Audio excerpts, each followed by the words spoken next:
شہر قائد سے ہمارے چیف رپورٹر کراچی جاوید محمود درائی کی رپورٹ سے Rajput supreme council of Pakistan کے تحت منعقدہ عید ملن تقریب میں بحثیت مہمان خصوصی پاکستان پیپلز پارٹی سندھ کے صدر رکن سندھ اسمبلی نثار احمد کھوڑو نے شرکت کی۔ عید ملن تقریب میں رکن سندھ اسمبلی صادق جوکھی اور رانا شوکت، ڈپٹی میئر کراچی سلمان عبداللہ، صدر راجپوت سپریم کونسل رہنما پاکستان پیپلز پارٹی رانا محمد احسان، جنرل سیکرٹری رانا شمشاد اور دیگر نے شرکت کی۔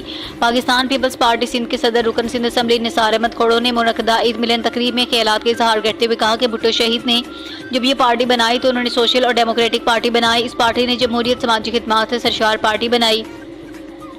آج بھٹو کے فلسفے کو تھامے پیپلز پارٹی نسل در نسل کوشش کر رہی ہے۔ بھٹو شہید نے جب یہ پارٹی بنائی تو انہوں نے سوشل اور ڈیموکریٹک پارٹی بنائی۔ اس پارٹی نے جمہوریت اور سماجی خدمات سے سرشار پارٹی بنائی۔ شہید بھٹو نے پارٹی کسی ایک گروہ کے لیے، کسی زبان، رنگ و نسل، مذہب کے لیے نہیں بلکہ ہر رنگ و نسل کے لیے بنائی ہے۔